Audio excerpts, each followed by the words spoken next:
Good evening, ladies and gentlemen, and welcome back. It's Tuesday night, it's NASCAR night, it's Daytona! Sorry, just had to get that out of my system. I've been wanting to do that all evening. Season 11, round 4 of the BSC for the Florida 175. I'm JP, I'm going to be joined in the booth by Mr. Kenton Sportak here this evening. Kenton, welcome in, son. How are you? Doing well, staying out of trouble. We just had a big rainstorm here, so it smells real nice. But thankfully it's kind of moved on, and I don't have any more thunder crashing and banging outside my window, so should be at least quiet for the rest of the broadcast at least. Well, let's hope. I do have your filters on, so I am able to sort of minimize your input. I won't shut you up completely, because that's just completely unfair on my part, and yeah, I'm sure people at home don't want to be sitting here listening to just me at all. Here, Lydia Spainow, happy birthday, TJ. And go Brad, she said. So TJ's birthday this evening. Much love to TJ. Don't forget there is a poll running of how many cautions you think there's going to be. 1 to 5, 6 to 10, or 11 to 999. I don't know anyone here, so who's a good person to root for? Unbiased from the Oh, don't ask me then, mate. Kenton, you're pretty unbiased. Don't ask me, dude, because I've got man crush for number 86. So you know, don't ask me. Kenton, anybody good he can root for? Sonic Choo Choo? Depends on what you kind of view as this type of driver you want to cheer for. Armin Brusso is a classic. He's a good one. I mean, he cheers for a terrible college football team, but other than that, we won't hold it too much against him. He's also the league owner and runs all that kind of stuff. You've got Alex Witt, who, if you want to cheer for someone who wins a lot. You've got Noel Jackowitz, if you also want to cheer for someone who wins a lot. Brendan McLaughlin, if you want to cheer for... if I remember correctly, I think Brendan McLaughlin's Canadian, but I could be wrong on that. I know we have one Canadian. Seth Pegg, if you want to cheer for an Aussie. You've got Terry, if you want to be best friends with James. Take your pick. If you really like Sour Patch Kids, there's Trenton Kimball. Yep. His favorite. Bradley Young, if you like Mountain Dew. Yep. We've got. I'm trying to think of all the different.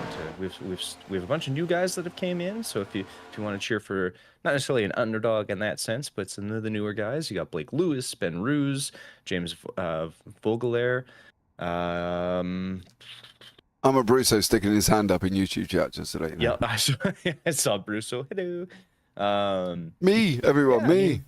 Audio is a little low. Whose audio? I love that. Mine or just overall? I don't really know. We're in the red up here, dear sir, so I'm hoping it isn't me or you. Car audio might be, but we were on drone cam, so it's likely possible that it might be. This is awesome racetrack. I love drafting here so much. Both. How is both? I can literally not get any louder. I am redlining my head off. So there we go. Mostly Kenton, apparently. I was a little farther from my mic. Ooh. Because I do have the new fancy mic.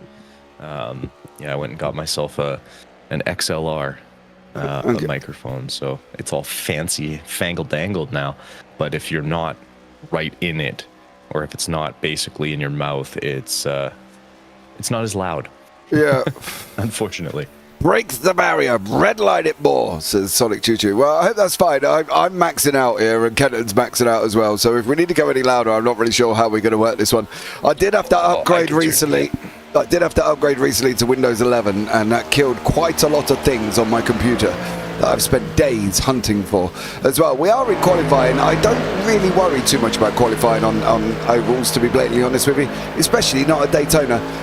Full flat circuit right the way round. Temperature 82 degrees, 28 degrees Celsius. Wind northeasterly, 11 miles an hour, or 18 kilometers per hour. Condition partly cloudy, humidity 67%.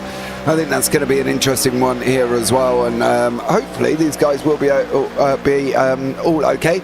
Let's go TJ and Brad, and happy birthday TJ. So there we go, we'll have to get TJ in to the booth for a chinwag and say happy birthday to him a little bit later under caution.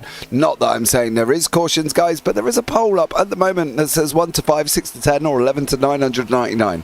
I've gotten 999 because we never can quite put a number on how high we can go here, can we, Kenton, to be honest? No, it can get pretty high. I think, I'm trying to think actually, is it still 19 as our highest in this, or was it 18? Wasn't it 19 at Bristol? Yeah, it was, I believe, Bristol, but I can't remember if we ended up going higher, but I think we did, but I think that was with Maine. On one of the short tracks. It was just a real bad day. Yeah, well, we're hoping it doesn't go that far. What is the best race you've broadcasted at Daytona? The best race I've broadcasted is SR10s on a standing start. Now, if anybody's seen a rear-wheel drive car try and go off of banking, you'll find they don't make it through very, very easily. So that was probably the most amusing run I've had here as well. That's not good, Mr. Brad Young. Don't go and do that. James, don't forget to sing happy birthday to him. Oh, Lydia, really? Oh. No. The problem is, you know I will as well, right? Yep, I do, and I'm here for it. Okay. But I can answer my version of what's the best one I've ever broadcasted. It was on my own streaming account when I won the Daytona 500 earlier this year. Oh, give over. You know, I actually raced right earlier on. I got on and I finished my broadcast this afternoon, and I did the podcast that we do as well. If you haven't seen On the Virtual Track, go and watch it. It's a podcast with iRacing, sim racing drivers, but they're not well-known sim racing drivers. They're just people we've broadcasted on in the league, and they're just regular goers and giving them a bit of exposure. Go and watch it, it's great. I did an F4 race earlier on at Tsukuba, so I thought, right, what I'm going to do, I'm going to sit my bum at the back. I'm going to wait 15 seconds for them to all go away, right? I got to about 5 minutes to go, 10 minutes in, and then got disqualified for a 17X, and I never hit anybody. Not me intentionally hitting anybody. People were using an F4 car like a battering ram. So that was quite nice. And then I realised after that why I don't actually drive at all. So there we go. If anybody actually sees me on the racetrack, please ask if it's me, because it may not be. But I do not drive at all if I can help it. And that is the reason why 17X DQ'd and an F4 being used as a battering ram, as Alex Witt is doing something rather spectacular. I'm not quite sure what he's doing, but that's entirely not correct, as we have come to the end of qualifying. We've got a fancy new tower we're trialing out tonight as well, so if the tower does something funky like this, that is why, okay? We are trying out a new tower on that one. So there isn't any, unfortunately, fancy animations here this evening. Alex Witt leads the way. He's on pole position with Ben Roos in second, Andrew Jamelin and Brandon McLaughlin, Noel Jackowitz, Seth Pegg, TJ Spainhour, James Vogler, Joshua Kuhn, Brad Young, Daniel Molinari and Cody Kern. Then behind that is Tom Kuhn, Blake Lewis, Calvin Ross, Armor Brusso, Anthony Radel, David Trogdon and Mr. Terry Spainhour Sr. at the back here. So hold on to your hats, ladies and gentlemen. This is going to be very, very exciting indeed, and one that I am going to be looking forward to. Kenton, give us a rundown of Daytona really quickly. One of the things we haven't covered, obviously, here at the moment. It's very fast. You're going to have to deal with a lot of drafting. Do not get left by yourself. Don't try and force a third line, and definitely be careful if you're going to do any form of blocking. But the biggest thing for anybody driving any in this race is do not be left alone. If you get left alone, you will disappear from the back of the pack very quickly. And end up laps down faster than you should be. If you have damage, don't try and lead a lane. It will not go well. If you have damage, try and be second or third car, because you can at least use that draft. If you go to pit, do so with at least one friend, preferably two, and do not try and pit at 9 people at a time under green flag situations, because, well, you run too much of a risk of hitting another car, spinning out, or just straight missing your pit box, not getting down slow enough. There's a whole too many problems. So drive fast, turn left, stay out of trouble. Well, there you go, ladies and gentlemen. That's basically about all you've got to do here as well, is drive fast, turn left, and don't crash, okay? And don't get left on your own, because you are in trouble. Banking here this evening, one of the things we haven't gone through. Turns 31 degrees, ovals 18, the tri-oval 18 degrees, the back straightaway 3 degrees. So they're coming off quite a high banking to drop down onto a practically flat surface. So that's going to be very, very interesting indeed this evening. So hold on to your hats, please, on that one. Race recap. We will have people out on the racetrack here as well. Race recap, obviously lap 1, Alex Witt will lead the way. Race analysis. Length is 75 laps. Stage 1 will be 30 laps. The final stage will be 45 laps. So again, they've got to make sure they can get to the end, or at least try and get to stage. That will be very, very interesting indeed. But we're going to find out how they're going to do here and what's going to happen, because, well, blatantly anything can happen here as well. And we're just going to make sure that they all get round rather cleanly. We're coming through turn 3. Hold on to your hats, ladies and gentlemen, because the Florida will be up and running very, very shortly here. The Florida 75 will be kicking in. We will be green very, very shortly. And I am going to be looking forward to this one. So there we go. Into the tri-oval we go. Led away by Alex Witt and Ben Ruse on the front row. And pace car does his weird left-hand turn here once more. Ladies and gentlemen, boys and girls, people of all ages, the Florida 75 is now green, green, green. We are moving and we are motoring. 81 of Brandon McLaughlin got a move there as well. He got a jump off the start. He gave Ben Ruse a nice little bump there as well. Give us the definition of bump drafting, Kenton. What are we trying to do? What are we not wanting to do? The biggest thing you do not want to do is bump draft into corners unless you really know who you're dealing with. Biggest thing we will see if you start trying to bump draft in a corner is basically spinning a car out, causing a problem, and everyone hates you. But bump drafting, basically what you're going to see, you can kind of see it a little bit with the 599 and the 59 up on the top there, getting very close. Which is getting touching the rear bumper of the car ahead of you, but staying attached to it.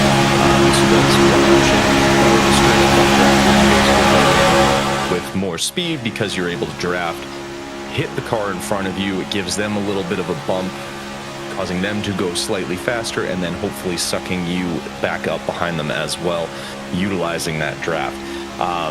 The downside to bump drafting, obviously, you have to line it up very, very straight. If you are slightly off, it makes it very tricky, because you start hitting corners, spinning cars, and ideally you don't want to do that. These cars aren't the easiest to bump draft, strictly because their front end is not very flat. It is very rounded, no matter which car you're driving in. They do, however, have a handy little rear camera that you can typically see on the back of the cars. On a black back rear bumper, it's a little trickier to see it because it kind of blends in, as Seth makes an interesting move to take the lead there.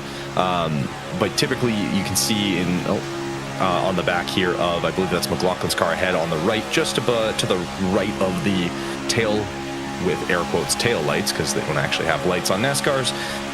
That little camera, if you line that up with your person that these guys are driving, so basically right here, you are dead flat even, and you will push a lot smoother that way. So definitely something to be careful of. Outside of that, the big thing you also want is to, as the person being bumped, stay as straight as you can. You do not want to be trying to make a basket and weaving all over the place. If you're on that inside one, be as close down to that yellow line as you can. Hold on to it real tight. Makes the car behind you have an easier time just having to bump you without trying to create space and create a movement that kind of flows with you. Just stay straight. Stay in a straight line. don't be weaving all over the place. You'll save yourself a lot of headaches. And then don't do what the 599 car did and step out. You will get left behind. As you can see, he's already dropped back quite a few positions, and it's just going to get worse. Yeah, Will is on that outside line. Vogler at the moment here currently does not want to be out there at all, because that inside line will take advantage of him. There's been lots of movement in the middle. They've got to make sure that this doesn't happen here either. That inside line, well, we're almost down to one line, which is quite an astonishment, but you can see Vogler just going backwards rather rapidly. The 23 of Cody Kern has not got onto the back of the 89 machine. The 320's just pulled out there as well, which is Molinari. He's trying to lead a charge on that outside line, but it's all very line astern going on the inside at the moment, coming into turn number 3. 19 of Terry Spainhour dropped off the back of the order already here. Not quite sure where. He left pit lane. He went in, he was in pit lane, left pit lane, come back out again. One of the things we haven't mentioned, fuel, 50, there's three tyre sets here this evening as well, and 75% fuel. So they should, and I say this apprehensively, be able to get to stage within 30 laps. It does really depend on quite a lot, where Seth Pegg, obviously at the front of the line, is burning more fuel than Ben Roos and Alex Witt, Brandon McLaughlin, all behind him, of course. That's because they're able to lift and use the draft to pull themselves forward. You can see that top line has pulled right back up to the front of the bottom line here as well. And at the moment, Blake Lewis leading that top line, Kenton, doing a stellar job. Yeah, and that's... Ooh. Got a little close there. you can side draft these cars, which is in that sense just getting very close to the car down below or above. Typically, side drafting from the outside lane is more what you will see. It will cause extra wind and air to be blown onto the car on your inside, causing them to slow down just a little bit. Though you don't want to be so close that you're hitting them. It's obviously not ideal. But yeah, it's a great job from, sorry, excuse me. From this angle, we can see here. Daniel Molinari. We are on the hood. Yeah, Molinari. I was just like, that was a fun little angle. Oh, as he drops underneath the apron, and you don't want to do that. At the speed these cars are going, that will not end well. We are 3 wide. I believe that's the 77 there. I believe Ben Roos, you definitely don't want to get stuck in the middle lane. It's even trickier. At least if you get kind of spit out on the top lane, you can sort of find your way in. If you get kind of trapped in the middle, it creates a whole bunch of problems, because you've got to worry about cars above and below you. Run the risk of making contact, spinning out, and those don't go well. No, they don't. You wouldn't get a Christmas card. No. Let's put it that way. Getting a Christmas card at that point. No, you are definitely not getting a Christmas card at this point, as these guys topping north of 190 mile an hour in through turn number 3, coming out of turn number 4 before we go into the tri-oval. 66% say 1 to 5 cautions here this evening. Well, I hope you are correct on that one, because that's going to be will be absolutely amazing. It means me and Kenton do not have to stop at any point for food and water, or even a bathroom break. You never know what goes on here. As Molinari, I'm a little bit worried here, Kenton. He's not running straight, shall we say. If we go on the nose of Brad Young, now I'm not quite sure if that's Brad not straight or Molinari not straight. No, Molinari's definitely having a move here. Brad might be able to tag him going into the corner. Oh, he did. Just a little late. He wants to do that probably about 10 to 20 meters a little bit further back. Now, I talk around here and people think I'm absolutely nuts that you can bump draft about 4 times, 5 times around here at least. Now, let's go over the line. So we've gone over the line. So first bump would be about now, okay, going into the corner. That would be your first bump draft that you can possibly get onto the guy in front of you. What you want to do is use this corner to really get your speed up. Then you hit him again coming off the corner. That's 2. Now you're going to want to try and get him again before you go into corner entry, which is just about what he's doing. He just hit him there in the right place. That's 3 times that he could have got a bump on the corner. Then again, coming through this corner as well, he wants to full throttle into the back of the car, catch him on the flat bit. Now would be another one. So that's 4. What he doesn't want to do then is kind of go try and get him again. But if he can get him just after this turn, about now, he might be able to get another one in and we start the process again. So effectively, that's 4, maybe 5 bumps that he might be able to get here, Kenton. And I think people need to take advantage of that to try and get them bumps in, because that will help him in the long run. It definitely will. It does get a little trickier. Obviously, you need everything to kind of line up perfectly for you to get all 5 bumps cleanly.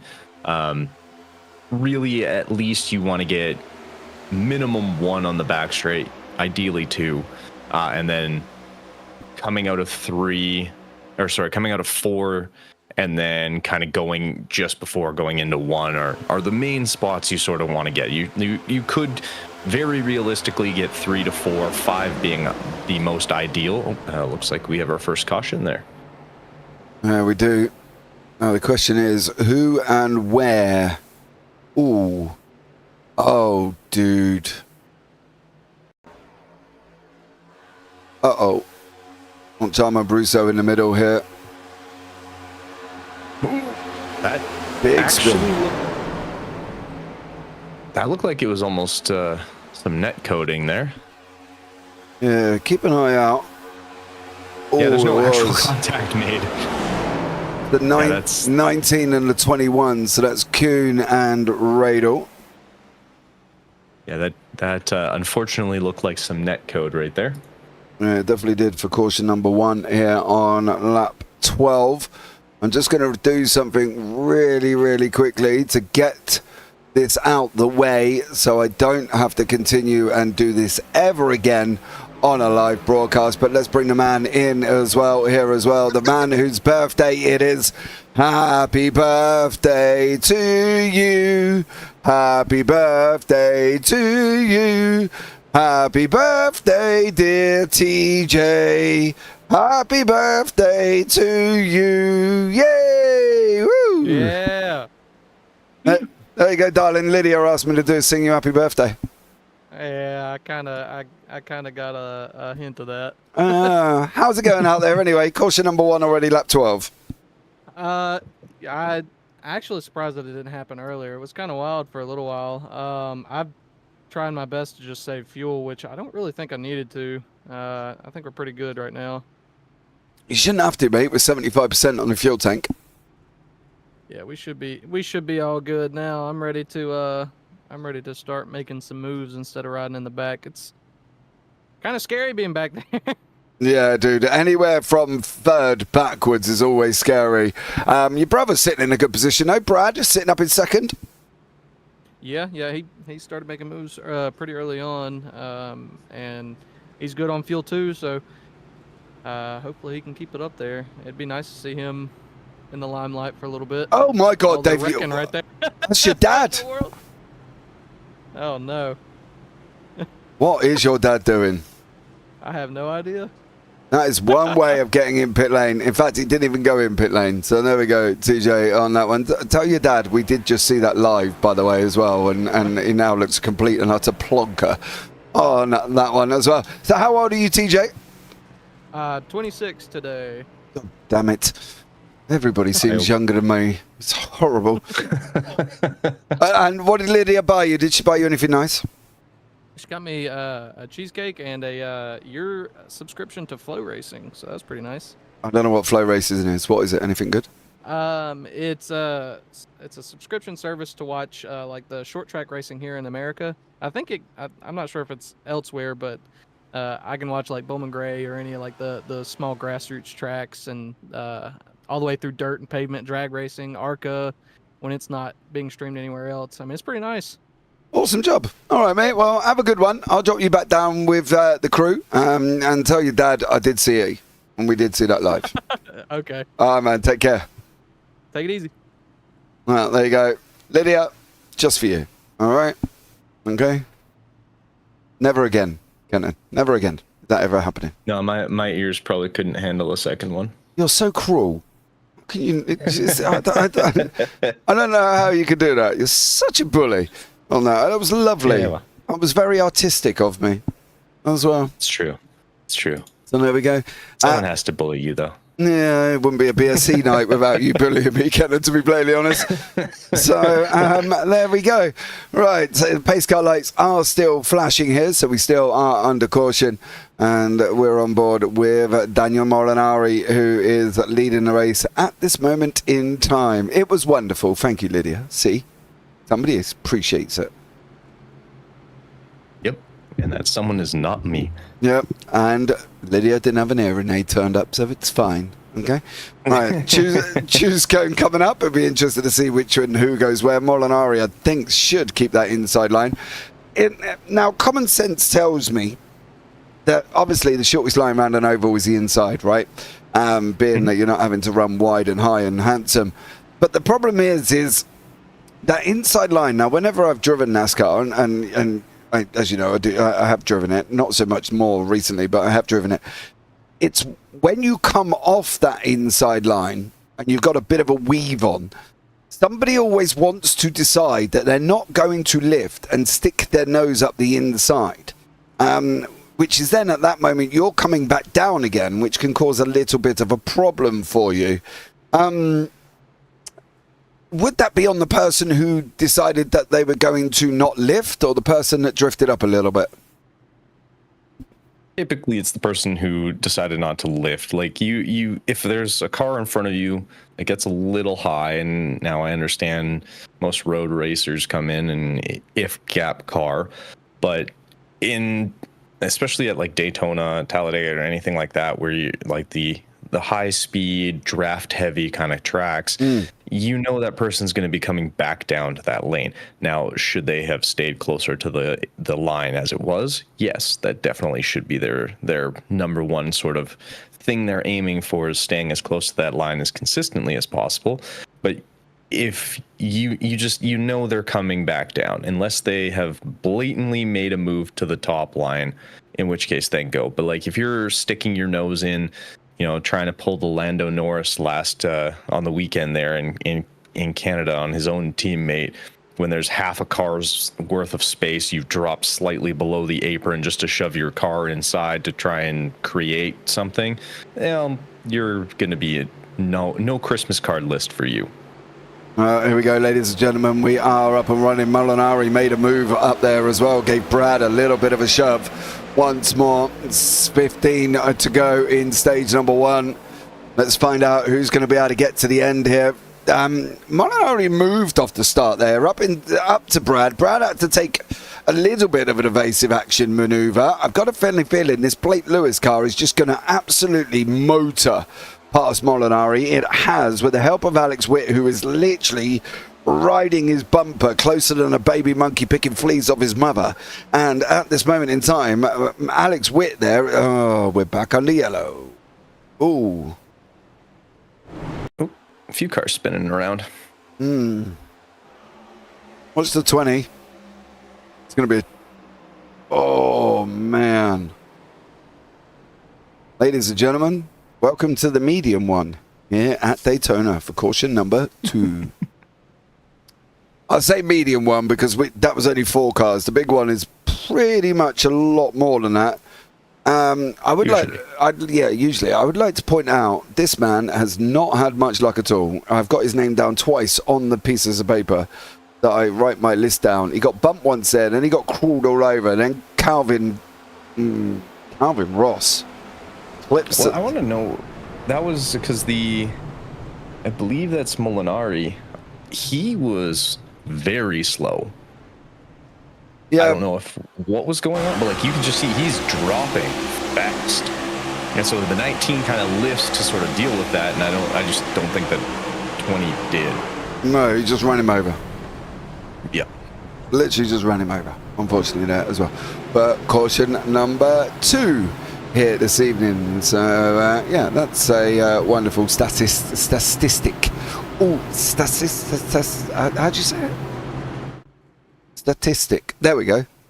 Okay. I don't know what word we're going for here. Leave me alone. Leave me alone.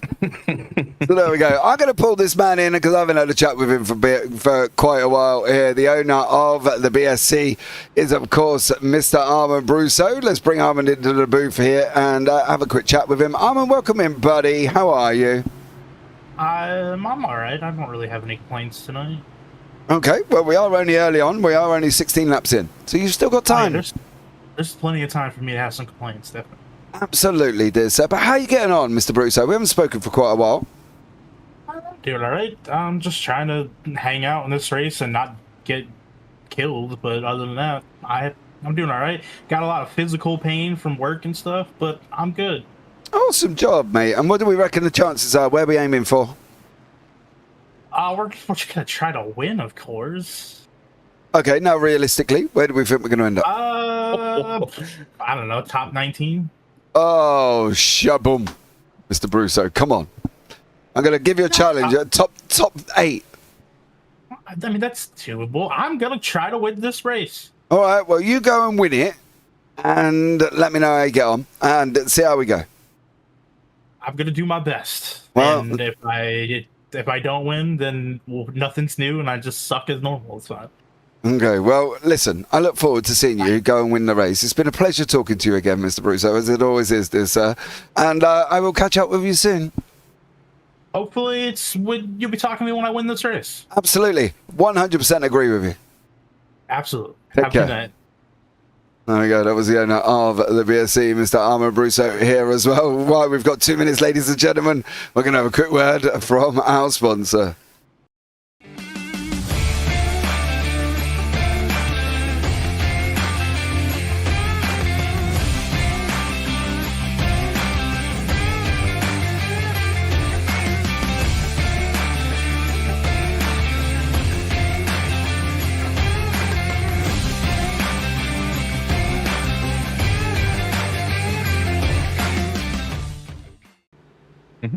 Okay, we are back there. That's a quick word from Admin Box, our sponsor here this evening as well. Go and check them out at adminbox.com. Don't forget to use BSC-box for your 10% off all orders. Pace car lights are out. Choose cone's been done. Blake Lewis inside. Witt inside. Seth Pegg decides, no, do you know what? I'm going to go and gain some free places and gain up on the outside. I'm fearing for Seth Pegg at the moment because Mr. Daniel Molinari there, who dropped like a stone on that last caution, and I got a funny feeling that's purely because he got motored past by the free and he had nothing. He had no help from behind to keep up with them, and he was just stranded there, to be honest with you. Yeah, and that was kind of the downside for Molinari there, is the 3 cars that were behind him all immediately jumped up and went around him, and that left a massive gap behind him, so he had no draft from in front, behind, anywhere. So he was kind of almost hung out to dry a little bit, and that's really not the best way to sort of make that move. And with this track, normally whenever you're in one of these races, you want to get a good jump off the restart. Here, oddly enough, a good jump where you leave sort of everyone behind is kind of the worst of the options for you, strictly because they're going to work together with the team behind them, or the driver behind them, sorry, and that's going to allow them to go flying by you because you're going to be kind of without that draft. So getting a huge jump, not the best on these plate tracks. Yeah, it's partly because you're going to come back in very, very quickly indeed, and we'll show you hopefully a quick demonstration of what that looks like when one of these drivers at the front of Blake Lewis or Seth Pegg gets a jump off the start. I'm probably more predicting Mr. Lewis on that inside line should get a bit of a run, but then all of a sudden he's just going to get motored over here as well, as the pace car is going to peel in once more. Okay, ladies and gentlemen, almost towards the end of stage number 1. We have got green. You can see Lewis has already got a jump. Alex Witt was trying to go with him here as well, but watch Lewis come back. Peck's jumped in, decided he's hit enough of the top lane as well. Molinari's on that outside line at the moment. He's sitting with Young in behind. Molinari's dropped down on that inside as well. That's left that top line a little bit stranded. Alex Witt doing the number 1 cardinal sin of bumping in the corner, and hopefully he will will make that work, Kenton, but not recommended. Yeah, not the most ideal way to go about bump drafting is bumping in the corners, but if you can trust the person bumping you, and even more if you can trust the person being bumped, like if you're comfortable getting that bump, you can sort of make it. Oh, that was a big drop out there. Blake Lewis is just you can gone. sort of make it work. Oh yeah. Well, that makes bump drafting harder. Blake Lewis just absolutely nope. Oh, what? There he is. Oh. No, gone again. Oh, he's going to be back in pit lane very, very shortly. No, back out. No, back down. It's like trying to find a yo-yo here as well. The fierce thing now for all of these guys is, where is he going to come back on? He's already been in once. Come back again. Is he going to come back once more? Well, we're going to find out. Yes. Oh, he's inside Wit. Was that? Yeah, that's new. That's terrifying. A new feature of iRacing. Blake Lewis has just come back. Somebody started the microwave in his house and is affecting the Wi-Fi.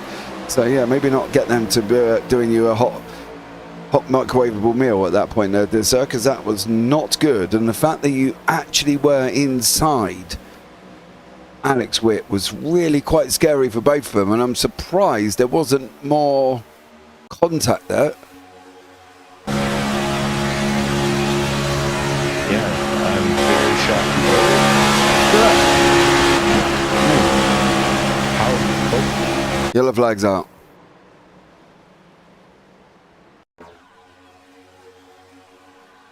Where is that? And why is that? Oh, Kuhn again! Tom! Oh, dude! Mr. Kuhn is not having a good time here whatsoever. He gets hooked by McLaughlin, it looked like. Oh, he hits into not Seth Marlin, and that slows him down a lot. And McLaughlin tries to avoid him, but there's only so much he could have done there. Oh, yeah. Caution number 3. Inside the first 22 laps here. Not good whatsoever. I'm going to see if I can grab Tom Kuhn in the booth now, because that poor man is going through a heck of a lot out there at this moment in time. So let's bring him in to this to the booth as well. That number 19 Ford, who has been involved in all 3 cautions here this evening, and in an ideal way, not really any of his fault. Mr. Thomas Kuhn, what is going on out there this evening? I don't know. Everybody likes my bumper, or maybe my new paint job, but they just keep taking me out from behind. I'm like, come on, boys. I see them coming, and there's nothing I can do. I just kind of scream and hold on. Scream? I would love to hear that. If that is what's going on, that would be absolutely amazing, Tom. Well, I can tell you, it does sound a little bit like Cindy Lou Who. How's that? Oh, my God. Dude, how are you going to avoid this? We've been in 3 wrecks already. Have you not run out of fast repairs? I haven't used one. I haven't gone even into the pits yet. My car's fine. No, dude, you've hit the wall 3 times. How is your car fine? I'm able to make speed, and I'm doing fine. It's running just fine. Wow. It's 81 took me out last time, and I got to pass him now. So it's like, I don't know. I'm having a blast. Well, I don't understand it. I keep looking back, and I'm like, hey, here comes another one, smash. And I'm like, well, there goes another day. Dude, you've been spun more times than Kylie Minogue. I don't even know what's going on. I know. I thought this last one was going to put me in the pit, but when I recovered my car, I'm like, everything's going good. Throttle worked great. I'm up to speed. I'm going to try it. Maybe iRacing is just feeling sorry for you and just giving you no damage at all. I think that's what it is. Well, listen, dude, go out, have some fun. I hope to not see you in any more cautions again. I'm praying that I get through the next 50 laps without anything. All right, man. Well, you take care. Have a good one, bud. I'll drop you back in the booth. Okay, take care. And you. How is his car still fine? I don't know, but I'm digging the fact that it's like a brand new paint job. It's shiny silver. I think it's just these cars, they think it's a mirror. and they don't realize it's another car, so they just drive straight into him. That's my guess. Okay. Well. Yeah. I'm gonna. That's what I'm going with. All right. Well, that sounds fair, I guess. I don't know. Yeah. Vogler is still in pit lane now. What happened to James was this. Unfortunately, watch this car. There we go. The 599 goes round into the wall again, coming backwards onto the grass. Brake. There you go. And he brakes a little bit later on onto the grass, recovers the car, but he did hit the wall. I do wonder if he's out of fast repairs. That's why he's been in the pits for so long here as well. Alex Witt out in front at the moment with some shocking facial photo on that one. He's led for 5 laps currently at this moment in time for him. But let's not forget as well, we've spent 9 of them under caution at the same time of lap 22. So lots of action, I'm sure, still to come. And we're already in that free caution mark. So 1 to 5, I've got a funny feeling you might be wrong. Possible. And sorry, who's got a facial photo on their car? Alex Witt, have you not seen it? No, I have not seen his Not, car. I not just saw on the car. rider. Not on the car. Oh. In the driver details. Obviously, I've sent you the link to the new overlay, right? Yeah. Okay. Yeah. Okay. Yep. Okay. I thought it was on his car. I was all excited. I was like, all right, we're going that road again. No, we don't need any more of us on a car. And we've been on a car more than enough times. We don't need to be on the car anymore. Okay. That's fair. That's You know what I mean. We've been there quite a few times. Don't forget, guys, if you are new here, you can have a chinwag with us. Like, subscribe, turn on the bells, and do all that other fancy jazz that you can do here as well. And it's completely free on YouTube, believe it or not. So there we go. And don't forget, and yeah, have some fun and come and look out for any more. We've got plenty more racing coming up this week as well. More videos will appear for the rest of the week as of tomorrow. So there we go on that one. A bit worried about Ben Roos. Hopefully he will be okay. Who was the one that was blinking around? Where is he? Blake Lewis seems to have settled down a little bit in that 27 machine there.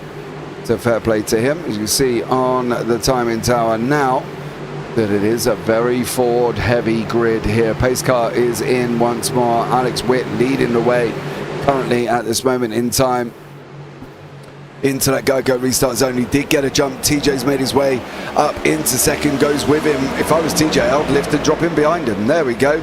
Get a bump from your brother, who gets a bump from Noel Jakowitz, and now they're going after Alex Witt. Witt's going to come in very thick and fast here. It's now down to TJ and Brad what they decide to do here, Kenton. Would you, I personally, right now, would want Brad a lot closer than I've got him.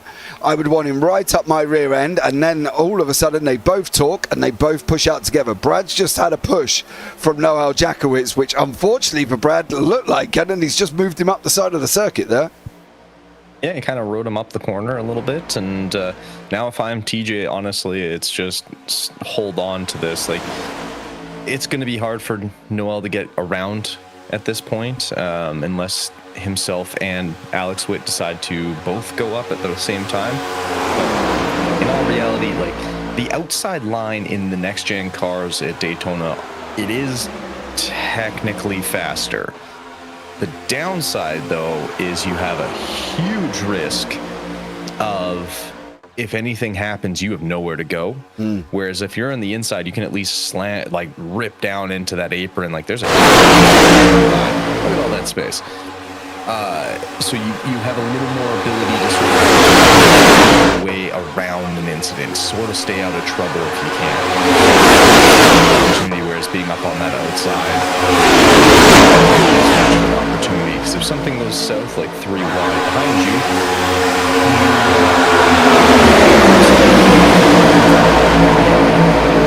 so if a car comes back up, or you're kind of Appears in front of you. or does that. Or does that. Which you also don't want to have happening. No, you definitely don't here. Brad Young has gone backwards quicker than he's gone forwards. He's got no help on that outside line. Behind him is the 59 machine of Seth Pegg. Seth needs to give him a good old push here because that 77 is working that push as much as he possibly can. Ben Roos is literally pushing Peg all the way round. Now, nope. Keep it straight. Talk to each other. Young and Peg there. Somebody somewhere needs to keep that line a lot straighter. They're not quite as straight. He's going down underneath Joshua Kuhn. Cody Kernsor's come out on that top line. He needs that top line to catch him quick. Otherwise, that move up is just going to cost him a bunch of positions here because that bottom line is going to run rather quickly. You can see Kuhn's lost a place to Trogdon. He lost a place to Brusso.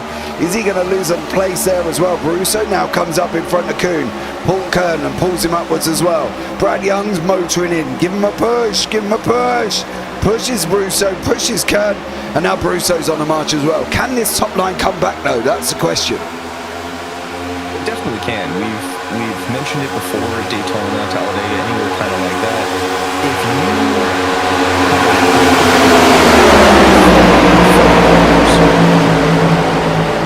does make a jump for the start there.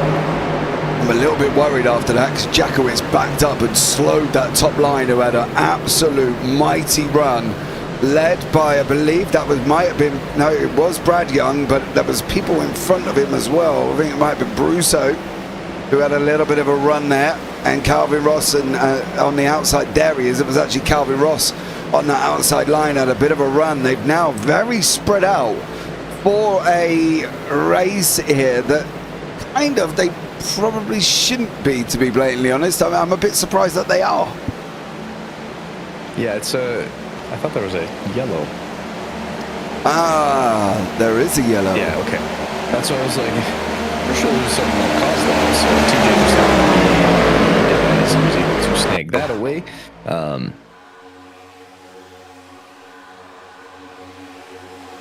Stage point. Oh, that makes sense. Stage break. Got it. So I was like, now the question crashed? is, I didn't see anything. Did TJ get that at the line? Yes, he did.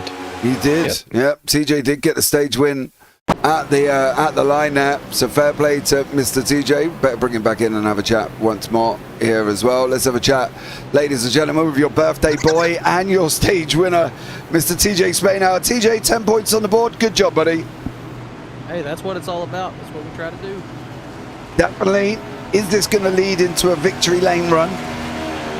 I sure hope so, but I feel like people are going to get a little more antsy by the end. I just hope to survive it. I still have a fast repair left. I'm going to go get a whole refresh here now. I think we have a pretty good chance. I'm just heart's still racing from that stage. Are we going to have a selfish TJ if he's behind somebody, or are we going to have, you know, here, dude, you have the victory? I'll always race for the best man. Really?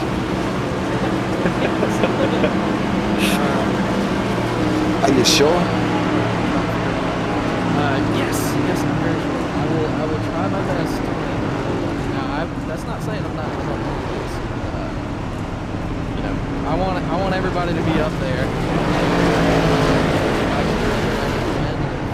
Somebody else does, but that doesn't mean I'm not trying. Was that Brian McLaughlin Daytona Kenton last season, wasn't it, if I remember correctly? Finished second place? It was actually straighter. Okay, straighter, and you finished in second because you let him have the win? Well, I pushed into the win because I wanted second, and I didn't want Alex to come Okay. There's a little bit of thought process to it. I also didn't know as much as I do now. So I timed it right this time and was able to get around Alex and with a little bit of side draft to pull him back. It all kind of worked out. All right, well, listen, dude, well done on your stage win. Good luck. Let's see you at the end, eh? All right, I appreciate it. Hopefully. Take care, man. There you go, TJ there taking the stage win. Unfortunately, didn't get out of pit lane as quick as everybody else. Anthony Radel, Alex Witt, Noel Jackowitz, TJ in fourth there. Josh Keane, Andrew Jamelin at the same time. I've got a funny feeling Anthony Radel either did not change tyres, Kenton, with a 7.5 second pit stop, or only changed the rights and that's why he was in and out when everybody else did 4. That could be a possibility. Yeah, we'll have to see. Sort of thing with Daytona, you don't really need to change tires. I think after the Daytona 500, I think I changed them once or twice the entire race, and they still were like 97%. You're not really wearing these tires too much. There's not a ton of drag as you're going through the corners. They're very long. It's a very long track with very long corners, so you can actually go through minimal wear on them. So even going in, just taking 2, not gonna cause problems for you later on. It just gives you that little bit of grip, but you're not gonna be at any disadvantage just because you didn't take all 4 tires on a pit stop at stage break.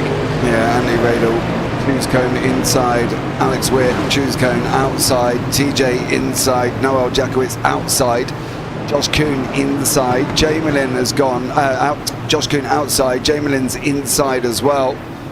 Steph Pegg has gone inside, the 77 there of Ben Bruce has gone inside, McLaughlin's going high and handsome.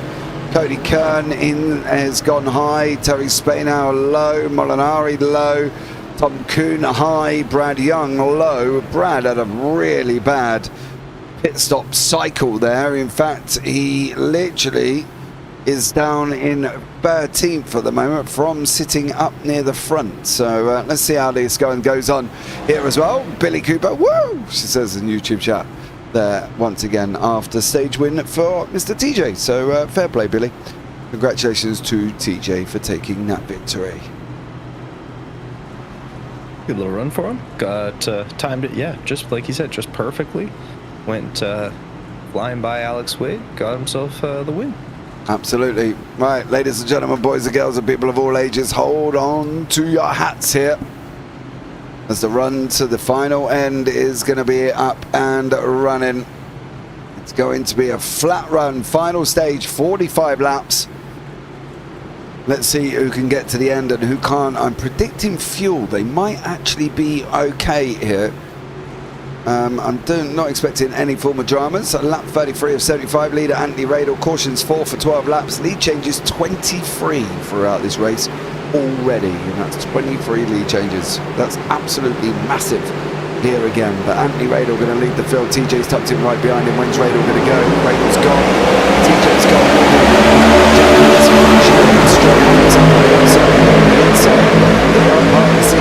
Jakowitz is going to push Witt.